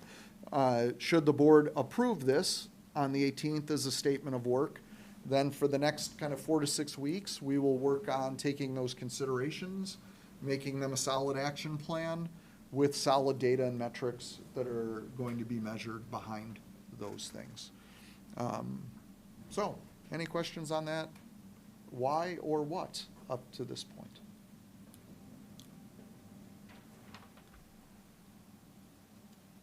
All right. It's a lot to take in, yeah. Well, that's why we won't be back to ask you for a yes for 2 more weeks. So you have all of that information, including the document that went out to the staff today. I encourage you, if you haven't had a chance to dig into that, to dig in. There's a lot of information there, and we're very transparent with the work that we're doing. So with that, I'm going to turn it over to Gina for the Consolidated District Plan. Thank you. So I'm going to talk to you a little bit today about the Consolidated District Plan, and I often say that this is not the most exciting thing to talk about. However, I want to point out today that I was struck by the students who were at the ISB Student Summit and what Ryan and Romina shared just about AP classes and AP testing, and the students shared about internships and intro to teaching and all of that, because all of those programs that we have, all those courses that we have are actually part of the CDP. And so I thought the timing was good for that. So we're going to dig in, and it is still very much at this point a draft. We just, last week, Ken and April joined us for our parent-teacher advisory meeting, and we're still getting feedback from those that attended. So there could be some little tweaks, but this is our 8th year of doing the Consolidated District Plan. There have been a few changes this year, but it's not, they're really not that significant. They are identified in the document that I shared that's in the online for the board and for the public in red, those that are newer or changes. And so the CDP, as we call it, is a single plan that encompasses all of these various grants. So Title I, only South High School is a Title I school, and that's primarily funding that we receive for academically at-risk students. Title II, we heard a lot today about professional development, and Title II funds, it's the primary grant that funds PD in District 99. We get 2 Title III grants, and they work primarily with EL, our English language learners, our EL students. We also get Title IV grant, which is about well-rounded education, and that provides various programs for our students, and then our IDEA grant. And basically, the plan requires that we look at various data points. And these are the data points that we looked at for this plan, which will go into effect for next school year. So it's fiscal year 27. We looked at graduation rates as a key indicator, primarily looking at 4-year, although we do look also at 5th and 6th year, but we focus more on the 4-year because, of course, the goal is for all students to graduate in 4 years. We look at ACT scores. We even look at pre-ACT scores, but we focus really more on ACT scores. We look at chronic absenteeism, which you heard a lot about tonight, and even something that's being talked about our students at the summit, or by our students at the summit. And then we looked at first semester grade data. And we look at all of those data points with the intention of looking at what interventions and supports do we need to put into place to support our students. So the plan consists of a series of questions in both that needs assessment and in those interventions. And this is some of the takeaways that are embedded in the plan. And so if you look at our all data, it's pretty good. If you look at our graduation rates for all students, it's very good, both 4th, 5th, and 6th year. But there is some disproportionality. And that means that certain subgroups of students, certain groups of students, perhaps low-income students, called economically disadvantaged by the state, or our Latino students, or our EL students, various different subgroups, we see lower rates in some cases. We also have students who will fall into more than one group, and so the data can sometimes be skewed that way. And then we look at interventions not just for all of our students, but also for those specific groups of students. And so as we're addressing the questions, we're looking at that data for all students and for different groups of students. The plan asks us to answer various questions about the programming that we have, and that's where it kind of relates to some of what we heard tonight. Some of the changes from previous years, we do have one more AP class that the board approved in the fall, coming on board for next year, AP Business with Personal Finance, which we're really excited about. While not new, it was interesting that the one student mentioned Introduction to Teaching, and it's interesting for a couple of reasons. One, it relates to our pathway endorsements, which Ryan Doherty, who was here tonight, talked about a survey. We've actually increased the number of students earning pathway endorsements, which is significant. And it also relates to dual credit, because Introduction to Teaching are 2 dual credit courses with COD, and it's one of our longstanding courses that provide students with dual credit. So I just thought that was sort of interesting tonight to hear about that. We have obviously a lot written into the plan. Some of the interventions are interventions that have been in place for years, and some are newer. Some are interventions that we offer students every year, and some are during the school year, some are in the summer, but it varies from year to year. As we look at those interventions, even in summer, so we offer several interventions in summer that you might not think of as interventions. So they're geared towards AP students. So we have an AP Chemistry Summer Bridge, for example, which is obviously geared to being successful in an AP class. And then as we look at the plan, there's several new things. For the last couple of years, we continue to increase the number of EL classes and resources that we provide to students. Last year was the first time that we offered an EL English course, and that is for students so they could get ahead. Certainly, if a student was unsuccessful, they could take the course again, but the primary was for students to get ahead. And we are offering that again this summer. We also have EL enrichment courses, and we've offered those for decades. Our Math 3 lab is going strong and will continue. And then our math specialist, while not a new position, but our math specialist started to support science. And so that was really a great addition for this year. We also, for next year, are very excited. For the first time, District 99 will have a multilingual coordinator working with EL students and EL curriculum and programs district-wide. And the goal there, of course, is to evaluate our programs, to look at how EL, because EL has really kind of been created differently at each campus based on the needs of students. And we've had some opportunities to get together and pull those together to kind of go on the same path, but this will be an opportunity for someone to dig in terms of curriculum. And also support, obviously, students and families on both ends of town. And those are the key highlights of the CDP. Any questions? So just the questions, this is the report out for next So year, right? This is for next year. So just, and I know we've gone over this in a couple of years since I've been on the board. What happens with all the, looking good for next year, but the uncertainty? Like, if funding doesn't come in as you expect, like, how are you expected to respond to that? And we may have done that in the past, but I just was curious. No, it's a great question. More of in an issue fact. now, obviously. So, we just received last week our initial allocation for Title I, Title II, and Title IV. They come together in one grant, so that's why. This is interesting because Title I this year, for our first allocation, so oftentimes what happens, we get an initial allocation, we write our grant, and then later, oftentimes it might be late summer or in the fall, we will get an additional allocation. Sometimes it's, for Title I, $10,000. One year it was $100,000. So it can vary. Okay. And in the years that I've been working with Title I, which this is, I think, 13 or 14 now, typically, the initial allocation has been around $300,000, give or take. Last year at this time, it was $391,000. The initial allocation for next year, which starts July 1, is 205,000. So that is concerning because it's significantly lower. Will we get another allocation? Perhaps like that one year when we got $100,000, which was great. Obviously, we're very hopeful for that. Our Title II has also gone down, but not as significantly. This year, for example, in Title II, we received $82,000. And for next year, we're just over 70,000. So a decrease as well. Interestingly, Title IV, which is by far my favorite grant, but that's just because we get to do some really cool things with it, we're just about the same. We're a few hundred less, but not much of a variance.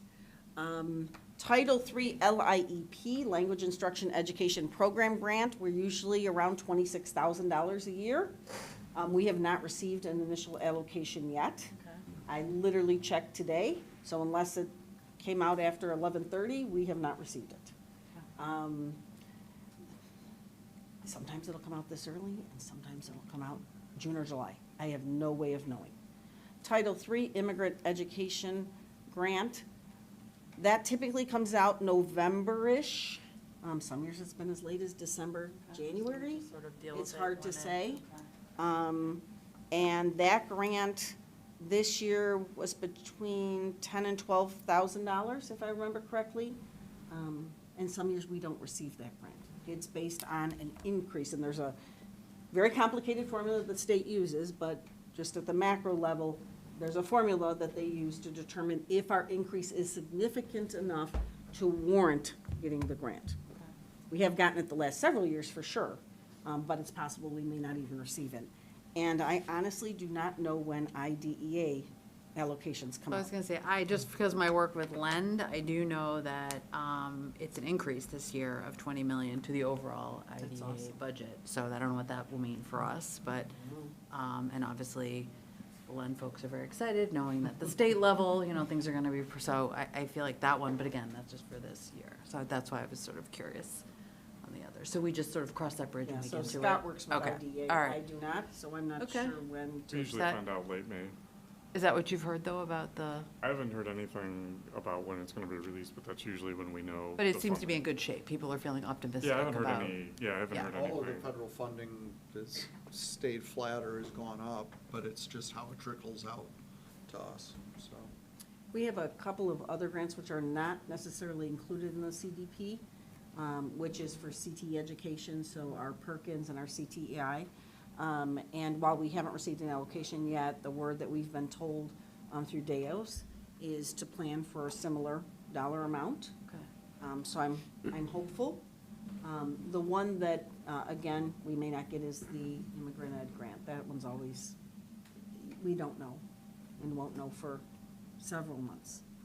And then another one that's probably not on this, though, is the SNAP one, right? And the change there is just making the eligibility a little more frequent and cumbersome, and we're prepared to address that as well, which requires more support on this side of the school, right? Okay.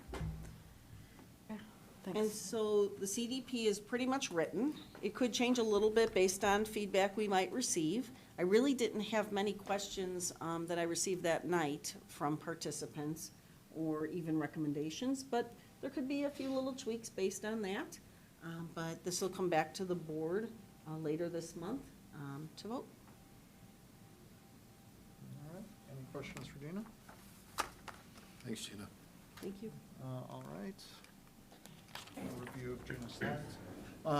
All right, SACID, there is an update coming in the bylaws, and this will work it through the governing board that Chris sits on.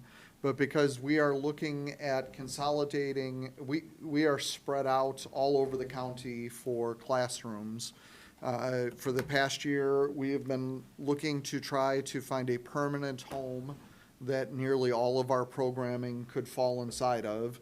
They're getting very close to a recommendation on that, and then a funding model where we would basically, the short answer is moving what we're paying for rent into mortgage, right? And that it would be a one-for-one swap of rent for mortgage. which then long-term allows us to actually cut down on costs, because that is a containable cost rather than once you pay it off, then it's paid off, right? So it's a great long-term programming. From that should come programmatic efficiencies, because we could centralize administration and supports and all of those kinds of things in one place. Because it's a pretty big change, the group is proposing to change the bylaws as to how you get out if you don't want to be part of this going forward, right? And to get out of a cooperative is like an 18-month long period. It's not quick. So the bylaws set up a process in which you could declare that you intend to leave, and then a process where you could start to leave to then ultimately leave, so that the cooperative knows generally how many students they're going to have before they go purchase a big chunk of property, right?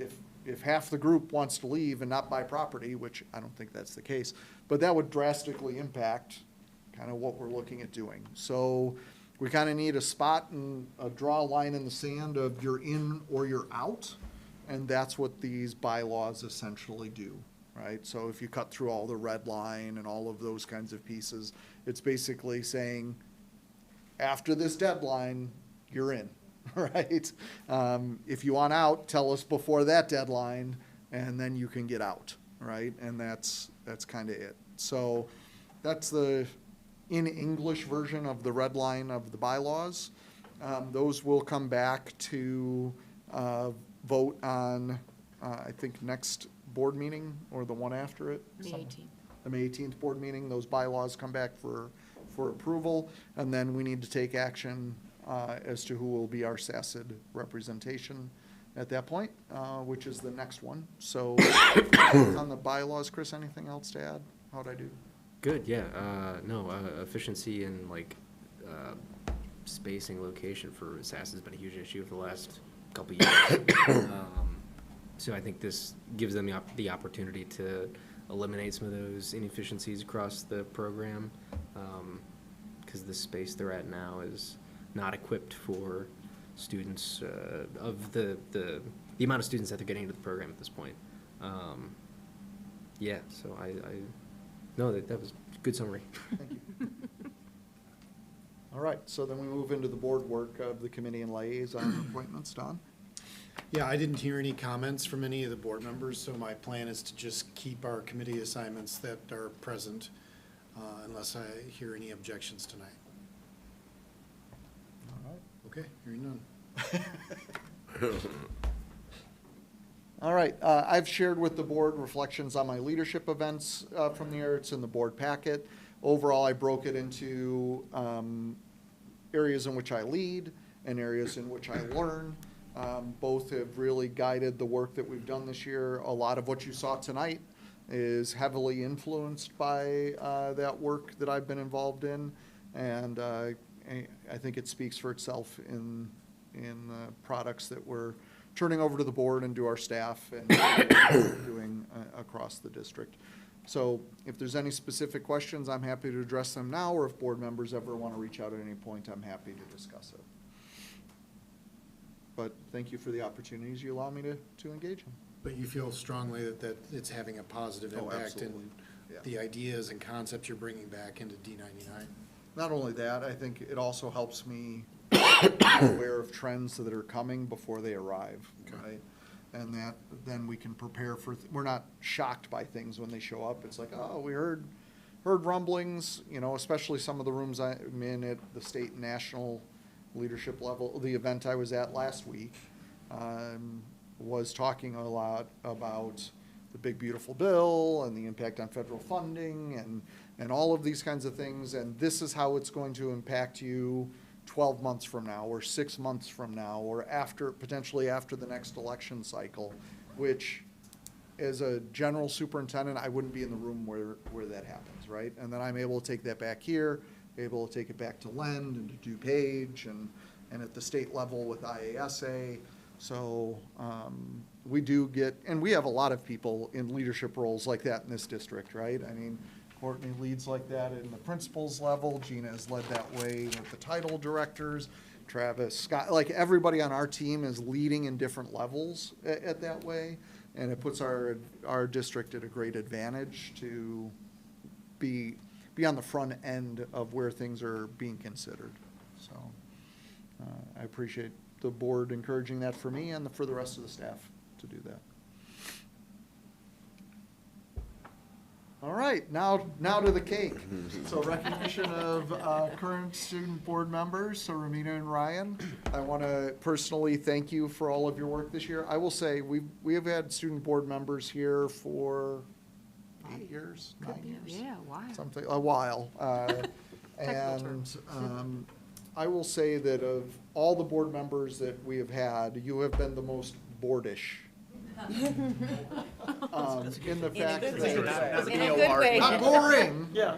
boardish, in the fact that you have both been very focused on the goals of the district this year, the strategic plan, and making sure that the board understands how that's impacting you as students and other students in that experience.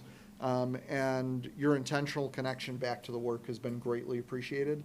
As a superintendent, you guys say a lot of the things, so I don't have to. Your reports cover those things for me. So as a superintendent, I couldn't have two better ambassadors than I had this year. So thank you very much. I do have a little token of appreciation for both of you in a moment. And cake. Don't forget the cake. But before we go on, could you both share what your plans are next year? Yeah, I can start. So I'm committed to the University of Colorado at Boulder, and then I'm going to dual major in finance and marketing through the Lead School of Business. So that's a little bit about me. I'm super excited to go to Colorado.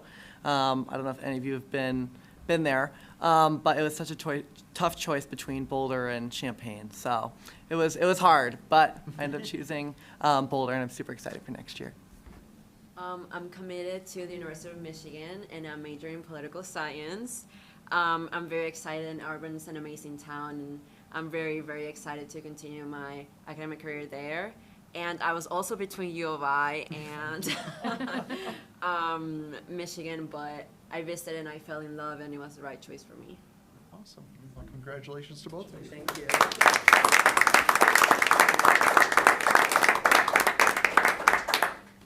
Is there any other board members would like to say to Romina and Ryan in front of the whole group? If not, you can talk to them over cake. You guys set the bar really high. So whoever's coming in next year, they have big shoes to fill. Oh, thank you. Yeah, I would just like to say your honesty and engagement has truly been amazing. And every report you give, I feel like we're in the school with you and really picking up the vibe and the culture within those buildings. And it's really fantastic. You guys have really done an outstanding job. So thank you, thank you, thank you. So much. Thank you. Thank you. All right. What we're actually going to do is work through the last couple of pieces of our business and then break for cake between this and the closed session. So reception of visitors. Julie, do we have any We more got nothing. slips? Okay. And then why don't we take Yeah. action for closed section, and before that, we'll have cake. Sure. Can I get a motion from the Board of Education to go into closed session for open meetings exception number 1 for personnel and open meetings act exception number 2 regarding collective negotiating matters? So moved. Second. Ken moves, Chris seconds. Thank you very much. Ken Dawson. Aye. Christopher Espinoza. Aye. April Finan. Aye. Michael Riskey. Aye. Kara Caston. Aye. Katie Courtney. Aye. Thank you. I'm sorry. I'm sorry, Don Renner, excuse me, I'm so sorry, I'm so sorry. I had a majority, I was good. Motion carried. We didn't really need it. And just a note for the public, the only action the board will be taking when we come out of closed session is to adjourn. All right, let's take a short break.